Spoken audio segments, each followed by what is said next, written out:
Welcome to Illinois in Focus. I'm Greg Bishop. Coming up, we'll review the week's top stories about several new laws Illinois Governor J.B. Pritzker enacted, ranging from the state's grocery taxes and local sales taxes to biometric information privacy. I'll then join the Center Square's Dan McCaleb to further discuss those stories and more. That's ahead with Illinois in Focus. I'm Greg Bishop. Some people would call him a loser. He ran for state office. He was beaten. He started a business. He failed. He ran for Congress. He lost. He was nominated for vice president. He lost again. But he knew only those who never tried are the real losers. And Abraham Lincoln was no loser. Persistence.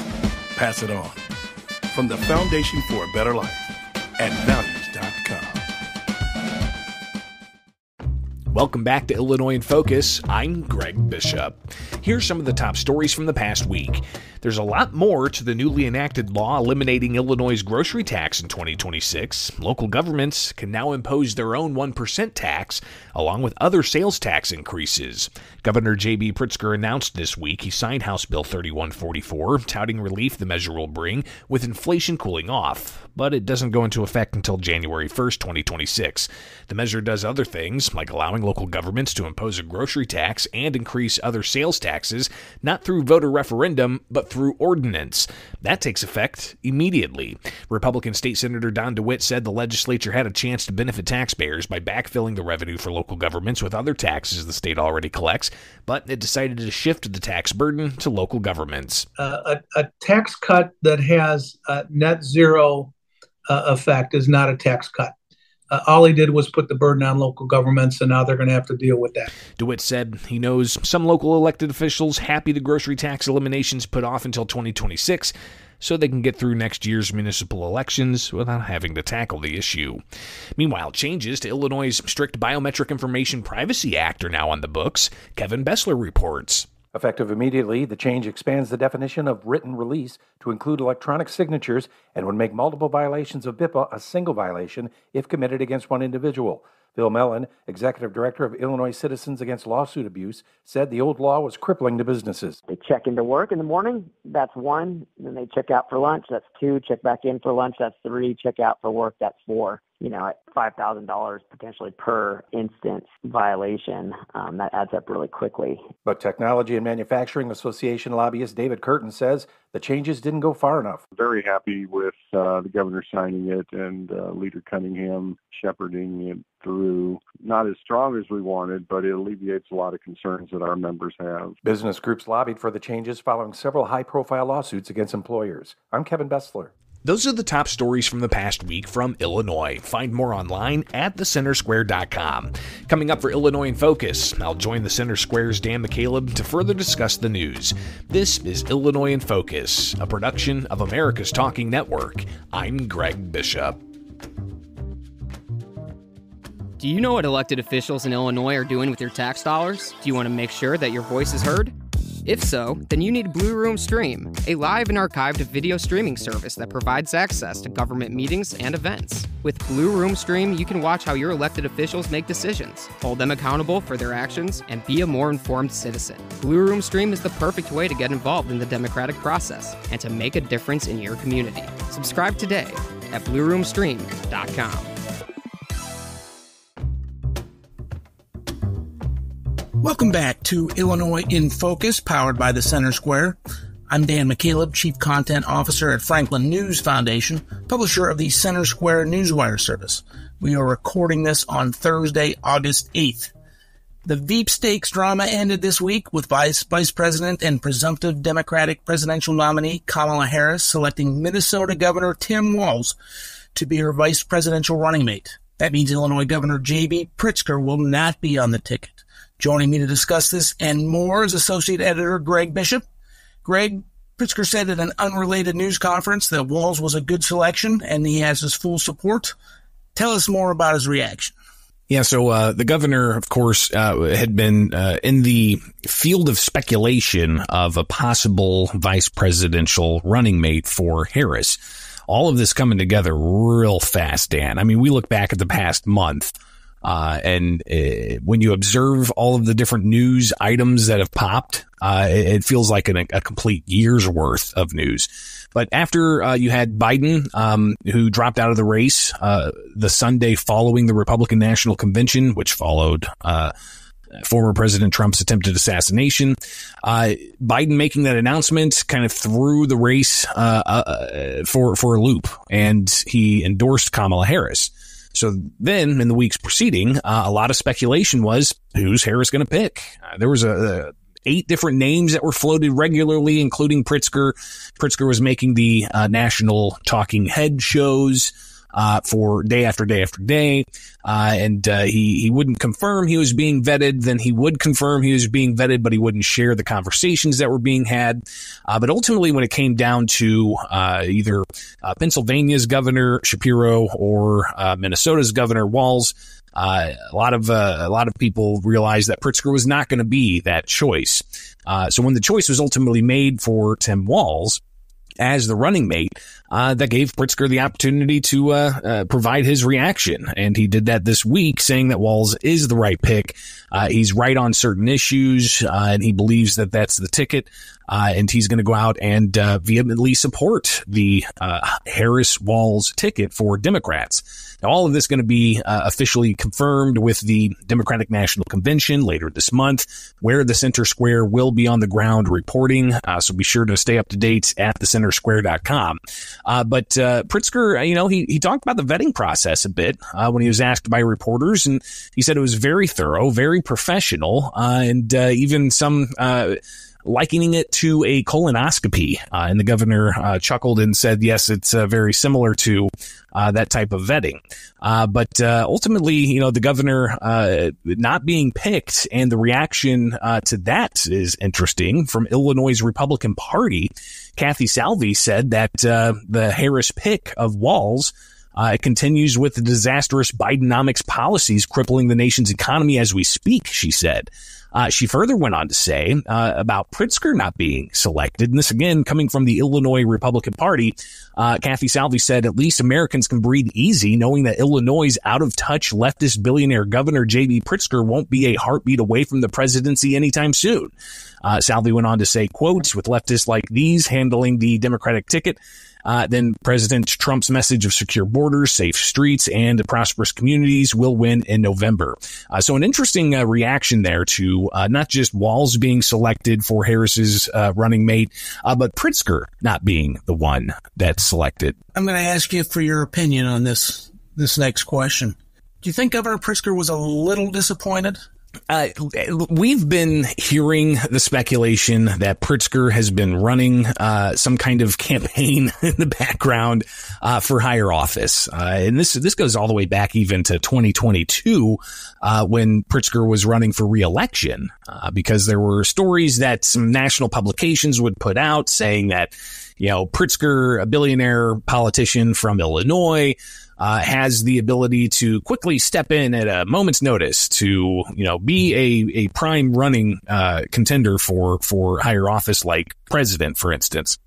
Back in 2022, it seemed like every other month the governor was asked these questions and he would just brush them off. I'd say he loves being governor. He loves doing the job. And that line continued all the way into this year as well, especially around the speculation that Pritzker was being vetted to be Harris's running mate. He would say, he loves being governor. He loves being, and that was what his reaction was when the news came out that Walz was the pick. So yeah. Is he disappointed? That's tough to say. But clearly, there's been some kind of, some kind of aspiration for higher office that the governor may have been sharing behind the scenes that's getting out to where reporters are constantly asking Governor Pritzker these questions. So what does this mean for future aspirations? Well, Governor Pritzker is up for re-election in 2 years. So I imagine that we may hear even more about whether or not in 2028 he is aiming to possibly run for the White House. I guess we'll have to see what happens in November, Dan.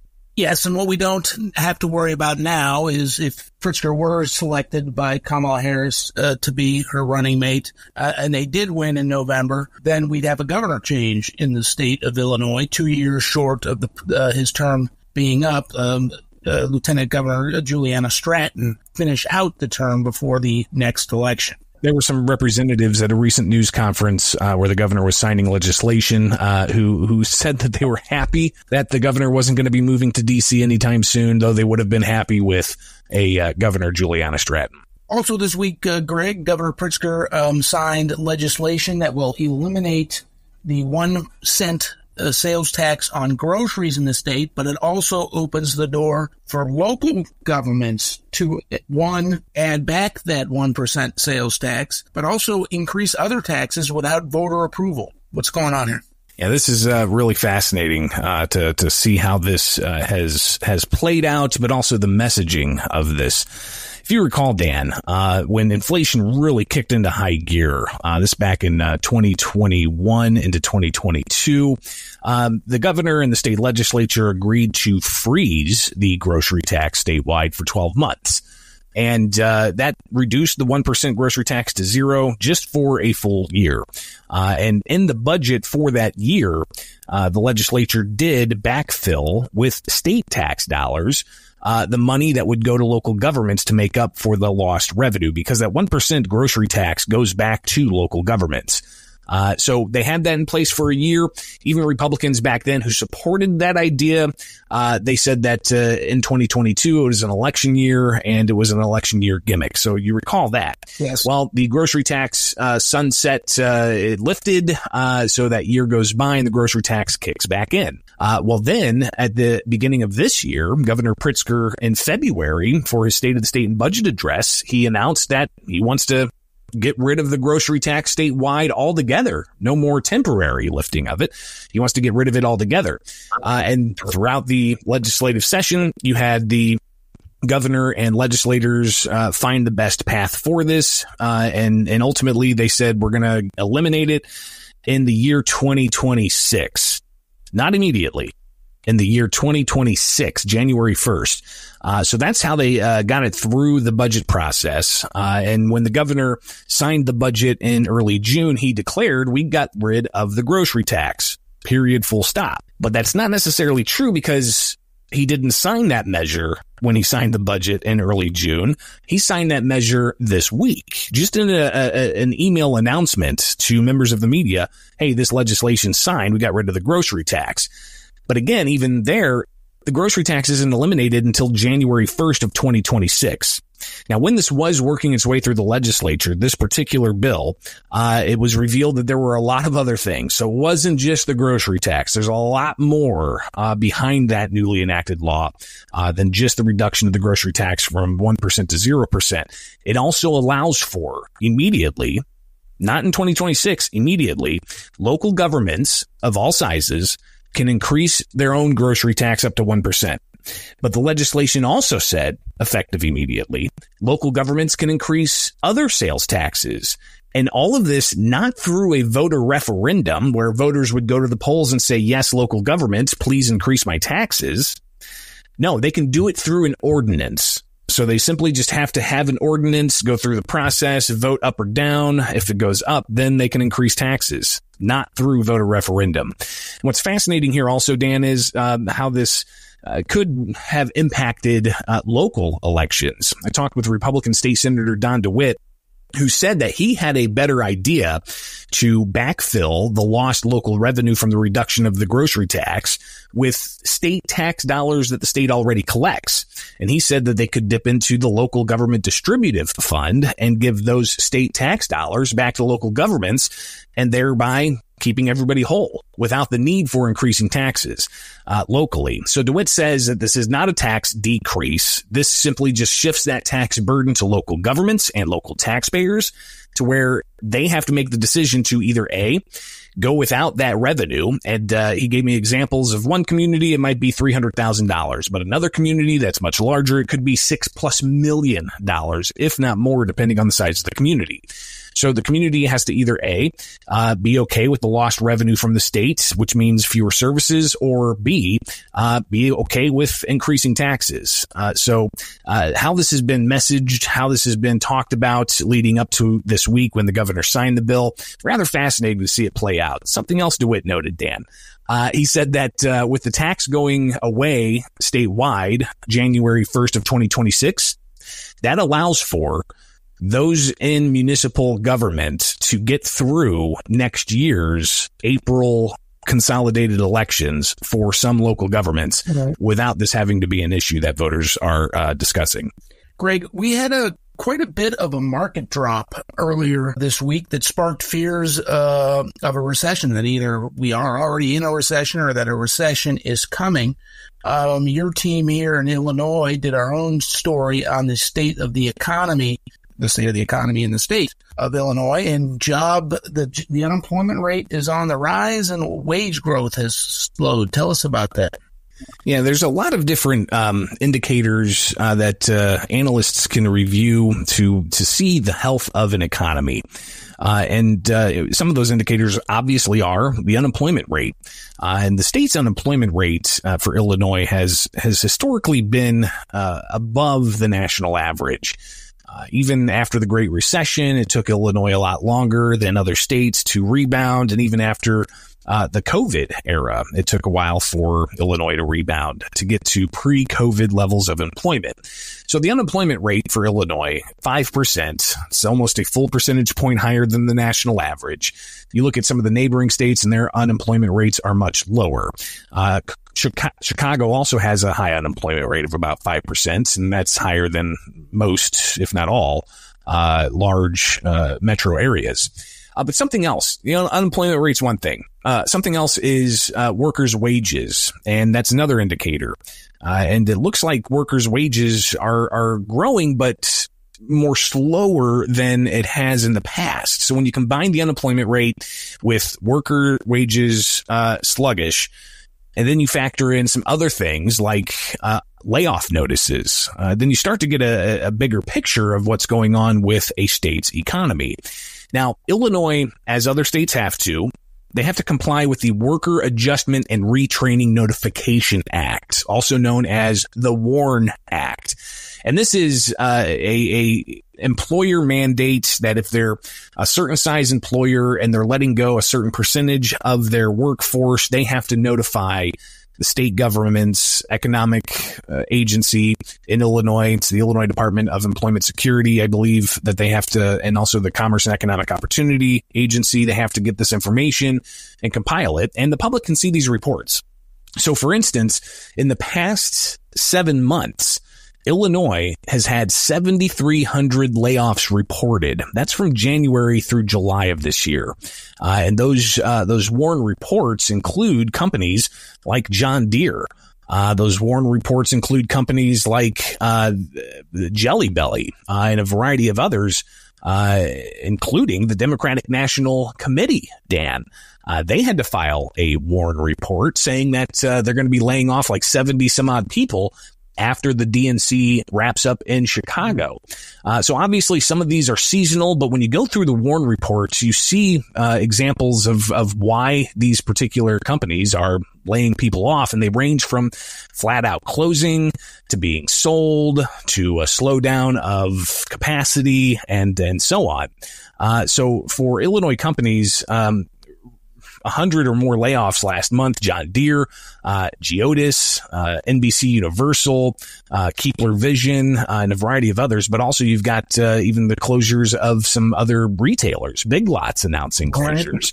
But it's not just there. You've got universities like Western Illinois University. They're laying off staff as well.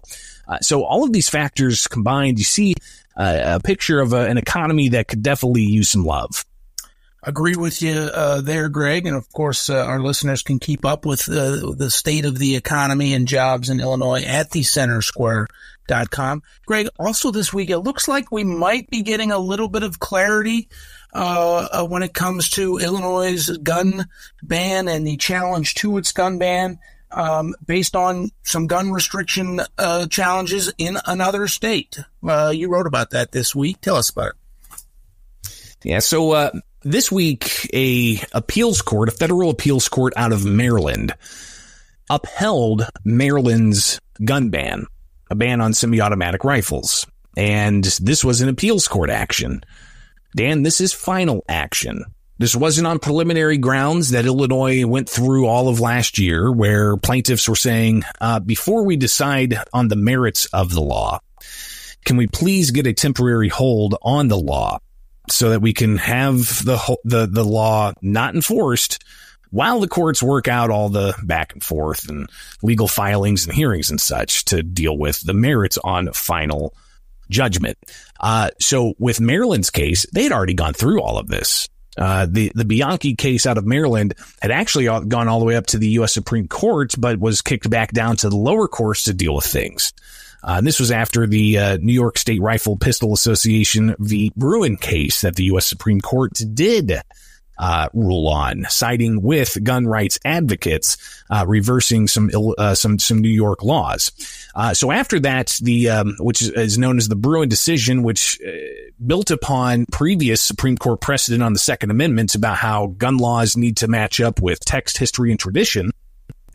That led to a lot of other challenges on all kinds of issues. But that Maryland case, it had already gone up the court's judiciary system and then back down and then back up.